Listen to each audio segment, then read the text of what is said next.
Jason Keefe, and I was a exclusive colorist for Marvel Comics for over 15 years, from 2005 to 2020.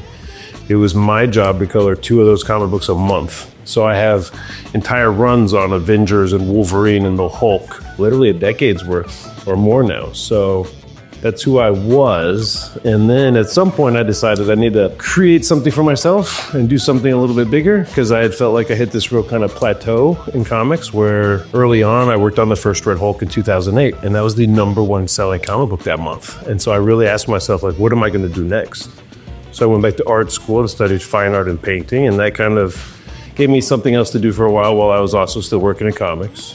And then COVID hit, and I got to see everybody else kind of go through what I went, which was like this isolation. And as an artist, I had been isolated for like a decade working on those comics. So I started doing a lot more conventions. Just before COVID, I had done like 4 or 5. And then after COVID, I started doing about 20 a year. And that was the perfect place to start observing the rise of cosplay as we know it now, because everybody had been locked up, all of a sudden had these new skills, and they had the access to 3D printers. And now all of a sudden you've got like the rise of Iron Man suits at every convention that looked like they were straight out of the movies. I ran my own convention less than a year ago. I created Cosplay World, and the idea was it was going to be a regular Comic-Con with a cosplay focus. So we would shrink that pie of guests. We'd still have celebrity guests like voice actors and Power Rangers, but we were going to feature 25 cosplay guests from around the country, including local, regional, and now we have international guests from Panama specifically, and like South America. They're all a huge talent pool down there, and they actually hit us up to come out. As soon as we created Cosplay World, it became kind of a magnet for a lot of that community. I really wanted to create like the mecca for cosplay, and I know that's crazy because there's a lot of big conventions that have really enthusiastic cosplay scenes. But I wanted one where if you wanted to both learn about cosplay or just see all of the best costumes and or meet some of your favorite cosplayers, because they do have like fans and followings now, I wanted to create that hub. And so now we're about to do our second show in the course of a year, and it has been growing quite fast, and I feel like we're doing quite successful right now. Though Comic-Con had the same cosplayer. His name's Moody Vision, and he came as Apocalypse from the X-Men, and he had stilts that he was walking on to really make him epic proportioned. And I watched him build it online out of cardboard, some layers of paint to kind of transform those materials with very basic materials. And he was walking around literally as a giant from the X-Men universe, and it's something to really witness because it's so much larger than life. It's really in the proportion of the comics. So that's definitely one of the bigger spectacles that I've seen recently. That was just a couple months ago. In Richmond, Virginia, at the Greater Richmond Convention Center. So if you're used to going there for GalaxyCon, for example, it's the same building. Last year, on our first year, we used all of the meeting rooms. So instead of having the big hall, we kind of jumbled up all the meeting rooms on the other side. So we had a vendors downstairs and our panel and contest room, and even a photography room upstairs. Because another thing with Cosplay World is we love promoting the photographers, because you are, after all, mostly seeing them either in person or on social media. In that case, it's the photography you're seeing. And as the rise of the building is blown up exponentially, so is the rise of like the amateur photographers and the professional photographers who are now starting to shoot cosplayers. Yep. Because it's a whole new scene and market for them. Some of the best ones really take on those characters. One of my favorite things about cosplay is that whole spectrum of casual cosplay. Like, as somebody, again, who's a guest and I'm meeting a lot of attendees, I call them out all the time. They're like wearing the t-shirt or the hoodie that maybe has the pullover that kind of makes them the character, and they're kind of like undercover cosplay where it's like, I see what you're doing. You don't want to fully commit, but you like can kind of casually be that character or support that character, all the way to the ones who are literally like full-time professional prop makers who decide like, this is my outlet to do my own creative versions of characters versus like the commission stuff that they kind of have to do. Or, for example, we have Cassandra Ariel coming up from Orlando. She's a Universal Studios actress, so she performs on stage as Universal characters. And then her outlet, again, is like, she loves that performance life so much that she just keeps on cosplaying in her other like non-professional life. She just can't help herself. She's going to be our contest host this year as well. I think I went to my first convention around 2001. It's the beginning of my professional career as well in comics. So in 2001, I had just graduated high school the year before, and I was already about to get paid for my first comic book gig. So I broke in with Mark Brooks, who a lot of people know now is like a really high-level Marvel cover artist. He's got a ton of variant covers probably here in this room behind us. And we did our first like 3-page backup story in some image book. And so we were going to go to Wizard World Chicago to get paid for the first time. But that also ended up being my first big convention to attend as an attendee. And at that point, I didn't even notice cosplay.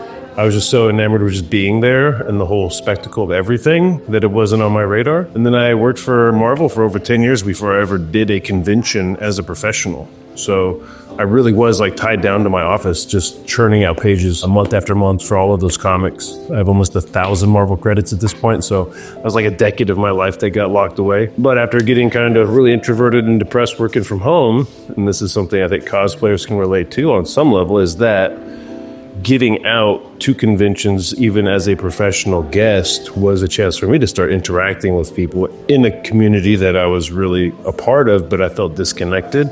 So I found a community at Comic Cons. I witnessed the cosplayers too. Like that was something they went to cons for, was that sense of community. But yeah, Wizard World Chicago 2001. And then I went to VA Comic Con as a guest locally. I started this kind of trend where like a kid would come up in a Spider-Man cosplay, and because I'd be selling my Marvel cover prints, I'd have a lot of Spider-Mans, and eventually I would start taking pictures from my perspective of them looking down at the print in character, and it was kind of this mirroring image of this like a young kid who wants to be Spider-Man and how the comics influenced their cosplay. And it was just one of these kind of very career fulfilling moments of, okay, great, that time I was sitting away working on those books are some of what inspired those kids to start cosplaying now as those characters. And it's not so much about me, it's about those characters too. That's the thing. So at Marvel, there's hundreds of artists who've worked at Marvel on those characters. So I'm associated with certain ones, but I can kind of take credit for just being a part of that hive of activity, right? Like the creators behind the characters. For one, convention started guesting cosplayers, right? So now they would be announcing all of their headline celebrities, and then they'd start announcing cosplay guests, which was like, oh, okay. So we're all starting to take it a little bit more serious. And again, COVID and everybody being kind of locked down, coinciding with the rise of like social media truly kind of peaking, the community was also online, even when conventions were closed. I think it really blew up after COVID is kind of what I'm trying to say. Mostly the younger people, right? And now it's definitely everybody. Now I actually, for Cosplay World Richmond, have guested basically a family. Like the mom is really the one that's kind of at the core of it as far as cosplaying, but she brings the kids along and finds ways to kind of incorporate them into the world of the cosplay or the character she's doing. Like now there's panels for cosplayers over 45, now there's like cosplay on a budget, how to cosplay as a family. Like it's really everybody now. Whereas before, I felt like it was more kids, like kid costumes, like Halloween style, right? Like what did I buy for Halloween? Power Ranger costume or basically Spider-Man, right? Whatever was most widely available back then. Now there's, speaking back to like conventions, there are Magic the Gathering conventions, there's Pokemon conventions. Like every fandom has a cosplay community and its own convention to express it at. And the biggest has definitely been the anime because it's kind of the most overarching, but nothing's more popular than anime right now. I mean, comics were what I was reading in the late 90s, but now it's a much smaller audience as far as the actual books themselves. Like now that they've made it into the movies, those characters are actually more famous now than they've ever been because of the movies, but that's not the comic books, right? So they have a few different media now, and even the games that are also tied to those comics are now more popular. And now there's gaming conventions. One of our returning vendors is Ribbons and Rivets, and they're a custom leatherworking couple, and so they also cosplay. And so speaking of The Witcher, they have at their booth typically at least one Witcher armor they have for sale. They're the other kinds that will definitely commission and do custom leather outfits and armor and headpieces and all that. As a Marvel guest, because I was exclusive for Marvel, I did do a kind of casual / half-baked Star-Lord at the convention because I had the jacket, the pants, so I kind of put it on as like kind of like a tryout. Well, I was never fully into it. I did it because people said I should do it. But then when I decided to do Cosplay World Richmond, I knew at the time I'd been part of the inspiration for doing that convention was The Greatest Showman. So, I had been seeing a lot of conventions and a lot of them started looking the same, which is why I wanted to do something with a different focus. But specifically seeing myself as like the ringmaster over all these different characters coming together for your entertainment purposes, I was like, wow, I really connect to that character. And so I was like, what a great image that would be to be not just a showrunner, but to dress up as the Greatest Showman at my show. So it was kind of awesome because when I got to present the Best in Show Costume Award, I was in my Greatest Showman costume and it just felt perfect. It felt right. I was assuming the character, which is the whole point, right? I like the idea that with our convention, I can keep thinking bigger because we are like still only a year old. So we don't have nearly the kind of funds or attendance yet to support my total vision, but it keeps me motivated, inspired because I'm thinking big and I'm thinking in the future of like more theatrical style performances that feature your cosplayers as characters in that performance. So again, last year, part of our programming included a panel hosted by Kim is Possible, who is disabled. She is, I believe, on the spectrum, but also has to be in a wheelchair occasionally. And for her, this was a great outlet for confidence boosting, like confidence building. The kind of positive attention you get from people when you're in a costume, like oh my God, I love your costume. Can I take a picture with you? Or, all of that just really builds that self-esteem. And we also had an 11-year-old cosplayer, Violet Verse, who had been bullied a lot for being kind of famous in cosplay already at such a young age, to the point where she had to be homeschooled. And so the cosplay, again, was another outlet for her to kind of get over that, but also to be in a supportive community. And she gets to kind of act out daily because she does like daily cosplays. It's kind of escapism, right? It's the ultimate form of entertainment, but you're also kind of actively doing it. So I definitely have seen it firsthand how it builds a lot of confidence and helps them get over a lot of those social issues. Again, Violet, one of her famous cosplays at conventions was Ghost Rider. You might have seen her at Hampton Comic-Con. She had a fully operational scooter that her and her family, her mom and her dad, who are like part of her team, she has the ideas and then they help her build a little bit of things that she can't quite do. Like, again, outfitting the scooter into her Ghost Rider bike. But she got to wear a mask for that one. And I got to see her kind of no longer be like a little kid because you couldn't necessarily tell how old she was. And she rolled around and got so much attention and confidence where it's like, had she have been without the mask, maybe she would have been a lot more timid and not quite so confident. So the mask helps. I've had the idea that I think high schools and middle schools should have cosplay clubs. You could strategically go into that with mental health and dealing with social issues kind of as part of the curriculum for that. As far as asking individuals what characters they feel like are empowering for them or that they relate to, that kind of get them outside of their own head. Because I think a lot of those issues like anxiety, we're so self-referential and we're thinking constantly that everybody's paying attention to us, so that when you can become this character, perhaps it gives you a wall to hide behind, or again, putting that suit on is empowering. I have one 8-year-old son. He loves drawing ideas for the costumes, but he hasn't fully got into the making yet. And so that's something I'm really kind of like, not overly pushing him, but again, I'm not really a cosplayer myself. I'm an appreciator of it. And I am more like a visual artist. So I like to make things that you can then look at that aren't necessarily myself. So I think there's like just a lack of interest in being the center of attention, which I do think for some people is like, again, it's a great way to be the center of attention if you want that. If maybe you're not getting enough attention in your personal life, and like now you can go to a con on a weekend and everybody, all of a sudden you feel like you're the center of attention. See, he's really creative with Minecraft. So building complex worlds.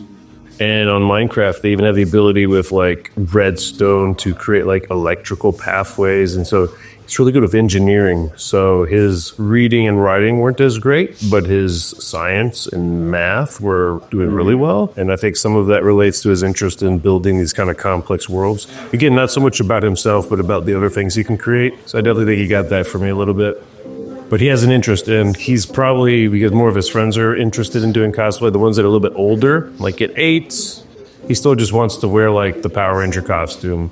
He doesn't really want to put in all that work to build it just yet. But I think if we keep going this route, that at some point he's going to have like a full armor build. There's a whole industry. So some of the cosplayers that have turned it into a real business sell patterns that you can 3D print or print out and then cut out a foam. So you can buy the 3D models from them for certain costumes, or they'll customize that 3D model to your dimensions. So you can basically press print and then do all of the levels of finishing afterwards. And yeah, I think the 3D printing is really, there's so many now, like red hood masks, or people with really cool armor that the chest plates were 3D printed, or they're doing little accessories like Hawkeye's little arrows tips or something. These little details, little emblems for their Batman belt, like all of that has become so much more accessible. And I do think that's the avenue I'll get my son into, which is the 3D printing side, because he loves action figures and Legos. So I think the idea of building something on the computer that you can print out and then kind of put together is probably right up his alley. Again, like somebody like Frankly Built, who does a lot of Iron Man builds, started out as just a suit, and now it's all about the LEDs and about some circuitry. So if I move certain fingers in a certain direction, all of a sudden the mask opens up, or like he has the ones that have the jet propelling rockets on the back that all of a sudden activate when you twist his hand a certain way. And so it's all these electronics. I mean, they're basically slowly building legit Iron Man suits. So our costume contest is what we call a craftsmanship contest. The woman who's running it for us, who kind of sets the standards, is Mary Cosplay from Ohio, and she competes at C2E2, and she is maybe 80% a seamstress. So a ton of details that you would do on a sewing machine for, and not just dresses, but like she does from Disney's Maleficent, she does Maleficent. So like all black.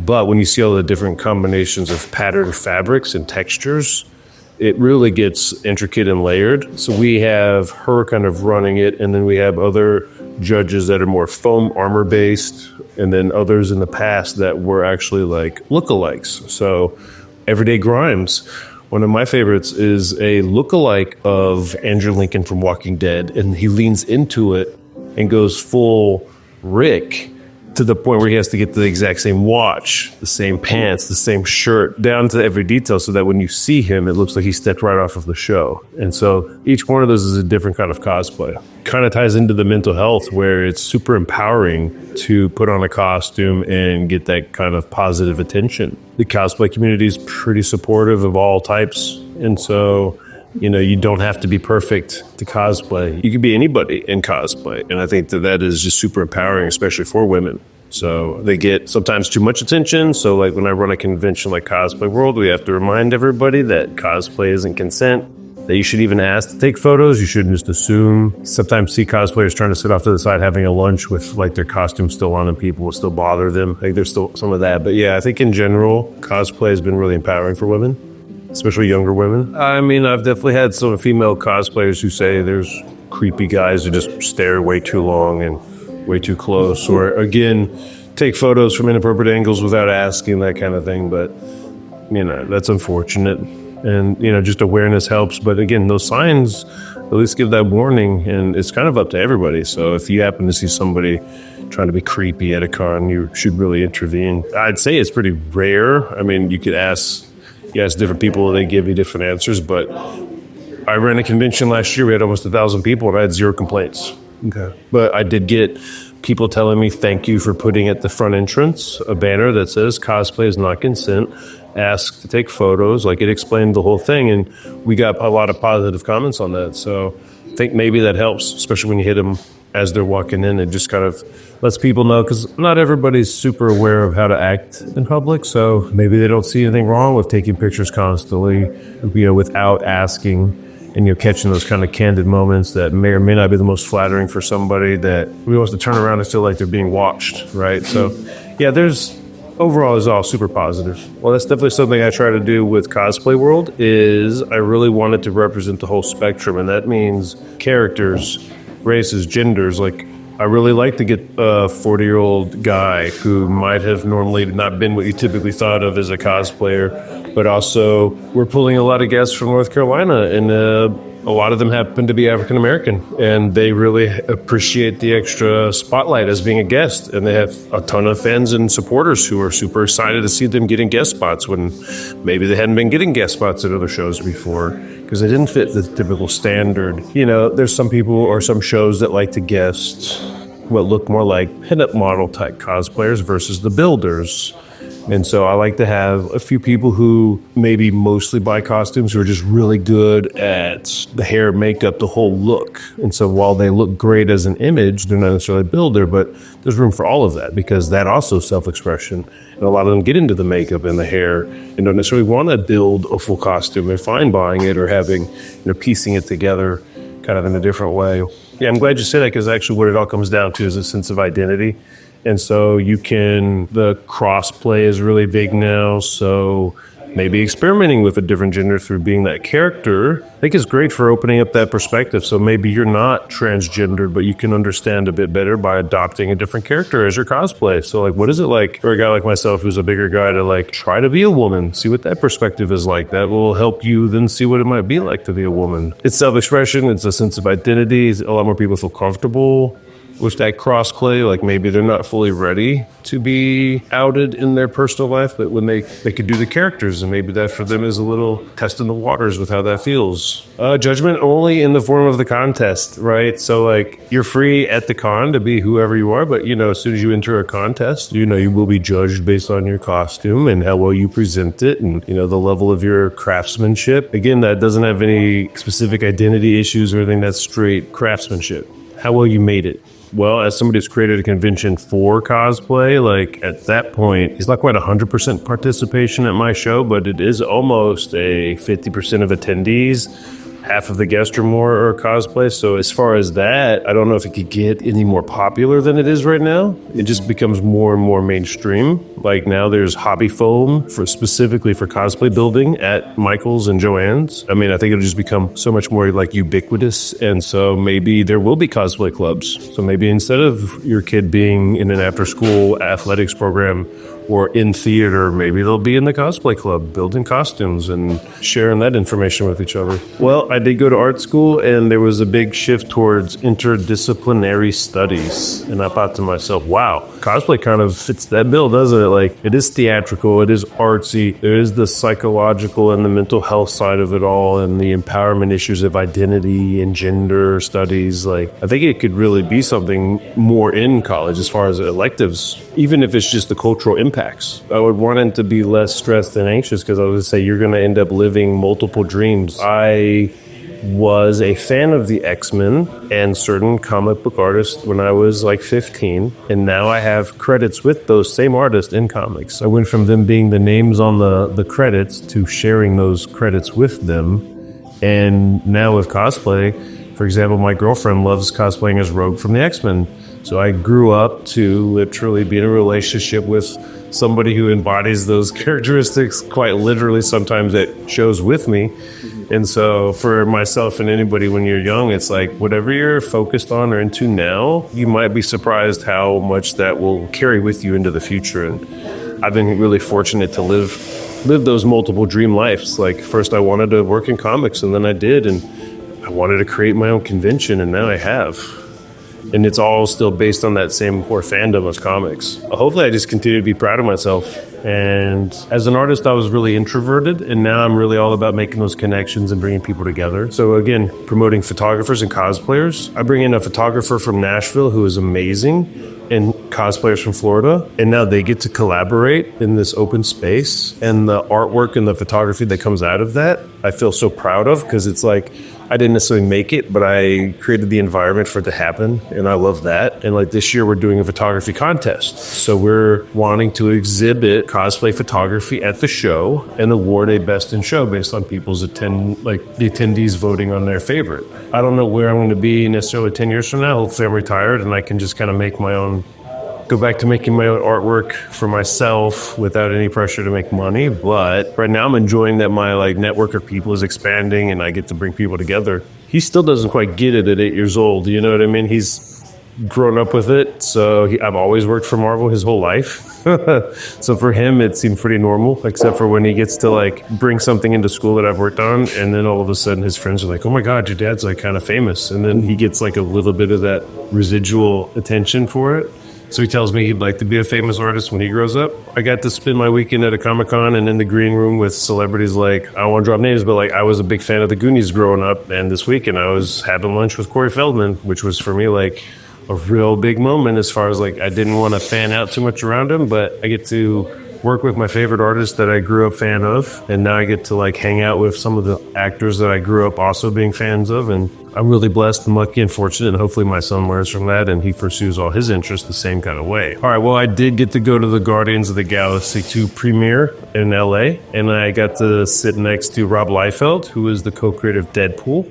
It was surreal, but at the same time, it was just a sense of acceptance of my success, because I realized I was just a Marvel colorist, but I kind of helped make myself more famous by putting myself out there at Comic-Con. So I did a 20-city Comic-Con tour. Well, that's a lot of people I got to meet and tell them about my story and share my work with them, who they'd be like, oh my God, I didn't know you worked on such and such, and I have all of that in my collection.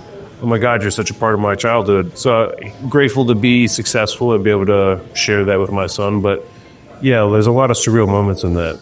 Sitting next to people who I grew up with as far as like idolizing their creations, and now they're just right there next to me, like a real person, just just a fan as well. At the Buffalo Wild Wings this weekend, some of the waitresses came up because of another one of their waitress friends had met me at Friday at the con, and they went back to tell them about it. And so that Saturday I was eating at the Buffalo Wild Wings, and the waitresses came up and said, "Are you Jason Keith?" And I was like, yeah. Like, will you sign this napkin for my dad? He's such a big Marvel fan. I get that every now and then, but usually it's all around conventions where it's kind of expected. You know, like everybody's in town for Comic-Con that weekend. So, you know, there's a few people in that restaurant that are kind of famous. I was less afraid about what you would ask and about who you were personally, because I had no idea who you were. When you're connecting on Facebook Messenger and I see your Facebook page and I'm like, who is this guy? I had no personal connection to you beforehand. So it's more... it's the overall fear of the overall situation, but I don't think you could ask me too much that would, I'd be afraid of. I'm a pretty positive guy. There's a side of me that could complain about like the page rates for Marvel Comics, like the globalization and the decrease of competition, or the increase in competition and the decrease in pay as we started outsourcing a lot of jobs at Marvel. Like, I'm kind of one of the last generation of American-based colorists. And so my exclusive time in Marvel was kind of now like a lost era of history, because, as much as I love all the talent that's out there, like Marvel used to be mostly an American kind of company, and now it's global. And so I try not to complain too much, but like, now you got me on camera complaining. But I did something about it. I decided to create my own convention, and I realized like having ownership in something is important. And so in comics, when you work for the big publisher, you sign a contract that says you don't own anything you create there. It's work for hire. So, I'm grateful to get royalties. I still get royalties off of every book I ever worked on there. So one of my favorite things as a showrunner who is an artist and was a guest is I'm very pro-guest. As an artist, we typically sell ourselves short. So cosplayers, for example, are sometimes afraid to ask for things like food money, gas money for getting to a con. They're used to getting maybe offered the free table, and that's it. So I would say as a showrunner, I reward those who ask. So you do get what you ask for in life. If you're a cosplayer who feels like their experience and the level of complexity of their costuming and the maybe difficulty of wearing it for an 8-hour convention, if you're a guest, somebody offers you to be a guest at their convention, don't be afraid to ask them for, a few $100s, an appearance fee. You can at least ask. And I think the more that they ask, the more they're going to get it, and they'll start being valued.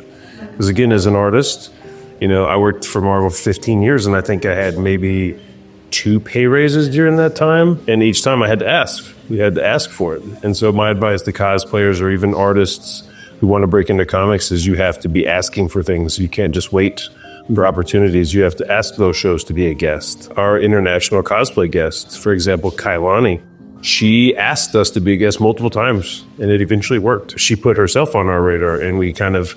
one of my favorite quotes or things I've said to myself affirmation-wise is like, I always wanted to be undeniably good or undeniable, period, right? In comics, you have to be good and talented to even get in the door, but you have to be undeniable, meaning like you have to keep that reputation going. There's no question that Jason was a great colorist in comics, and that comes from believing in myself and again, those positive affirmations like, be undeniable, be great at something. If you're going to do something, be great at it. And that's where the time, I complain a little bit about all that time I spent alone, but really I was building a catalog of work, and a lot of that had to be spent in my head, being alone with the work, the artwork, my fine art and the comics. Like there's just a certain amount of hours that just go into the art. Right. There's some people get stuck with like one cosplay and then they don't want to branch out because they feel like they get identified with that character. That happens a lot.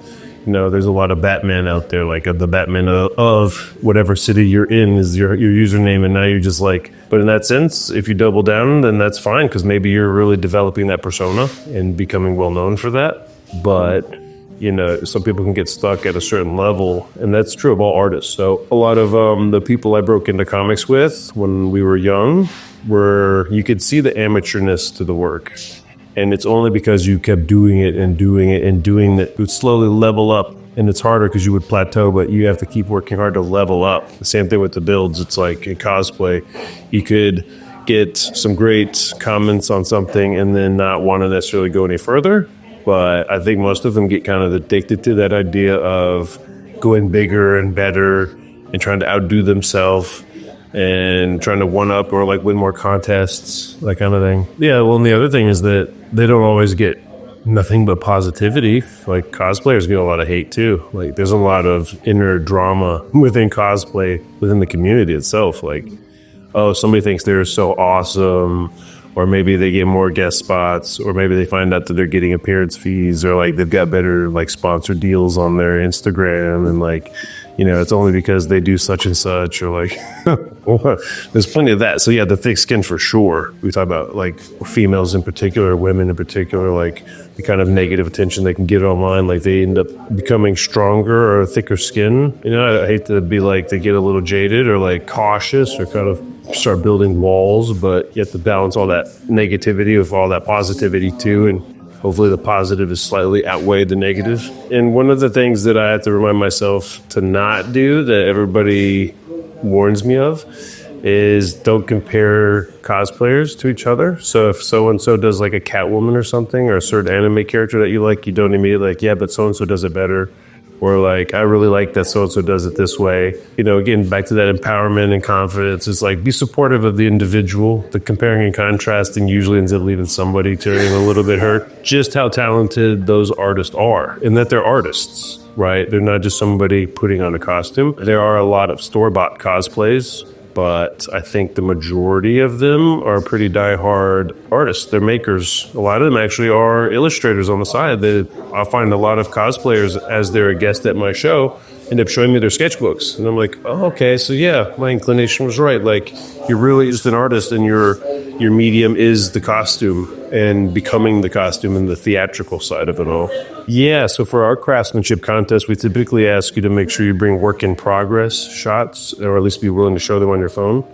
To prove that you made it, but to talk about the process of how you made it, to really kind of get into that nitty gritty on like, did you turn the seams inside out, or whatever the details are? Like, can we see the edges, or like, how did you paint that? Like, how many layers did you prime it? Every little step kind of can get scrutinized as far as kind of seeing what level you're at. And that's how judges can maybe take you from, maybe you entered the novice category, but maybe you've been building longer and just not competing. So maybe you got a ton of skills, but you're entering the novice category. They may bump you up based on that. And so the interview, the prejudging, the sketchbooks are great for like original character designs where you're like, look, I was inspired by like the universe of The Witcher, but this is my own kind of design based on that world. Or mashups, how they took two characters and mashed them up for an original creation. I mean, I did meet my girlfriend at a Comic-Con, and she's a cosplayer. So yeah. I had been divorced, less than a year, and I say she baited me because she posted on Instagram an image from a comic book that I worked on called Age of Conan Delete, which was the Queen of the Ivory Coast's like origin story, or like young adult story, right? Coming of age. And part of that is her evolution of these costumes that she would wear. And there was one in particular that my girlfriend Janine had shared the image and then tagged the creators on. And so I was tagged in it, and she says, I think I'm going to make this cosplay. What do you guys think? And I was like, that's interesting. I've never seen anybody do that. So that got her on my radar. And then I saw she did like an America Chavez homage to one of the covers I had already worked on and didn't know me or her at the time. So I was like, wow, these cosplayers are referencing some of the comic book work I've worked on. That's pretty awesome. And then she came out to a convention I was at, the Heroes Con in Charlotte, and it was the perfect moment when I saw her and she came and sat down at my table, and ever since it's been kind of a dynamic duo. So she's inspired me, and I get to see her build cosplays and shoot her own content at home against the green screen and do her own background edits and special effects and all that kind of crazy stuff. Some of them even do panels called speed dating, where it's like cosplay speed dating, where they show up and they meet each other. I definitely think of conventions as a great place to meet people of a like mind, right? So you're more likely to find somebody you're compatible with if you're both at a Comic-Con together. As well, I'm about to go from this interview to go to karate with my son, and we met another dad and his daughter who cosplay together at cons. And so he's already entered our costume contest for August. He's building a Skeletor costume and cosplay and headpiece. And they both came out last year in cosplay, so it's so widespread that I can almost just start a conversation with any of my son's parents or son's friends' parents at, like, you know, sporting events or whatever, school function. And as soon as I tell them what I'm into, all of a sudden it's like this dad is like, "Oh yeah, I built my own Punisher costume for Halloween." And I'm like, "Well, that's cosplay. Like, come on out to this show. Like, go ahead, put it on. Come on out. Like, you don't have to just do it for Halloween." Yeah, I mean, I guess because I'm so inside of it now, because I spend every other weekend at a convention, I forget that maybe there's an outside perspective that says those are weirdos, or like, it's all weird. Maybe they're like, you know, ugh.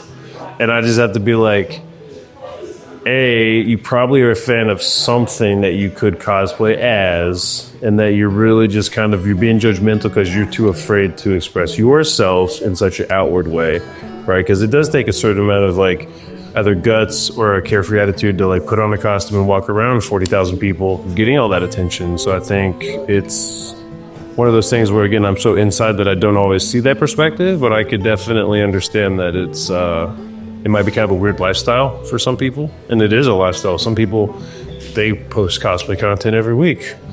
You know, that's just like their hobby now. Be sure to come out to Cosplay World Richmond August 5th and 6th at the Richmond Convention Center.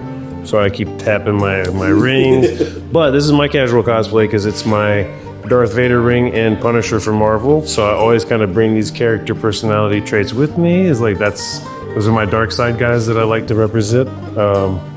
Yeah, come out to the convention, wear cosplay, compete in the contest, come out just for the entertainment. Like, part of my perspective of being like the greatest showman is it is like a circus. It should be spectacle, right? We bring out the big costume character guys like the Apocalypse. So I want people to show up and be wowed. And we bring out a cosplay DJ who creates like a party environment. So he's got the music, but he's also got his like Shadow Stormtrooper costume on that he built and won contests. And so, yeah, definitely come out.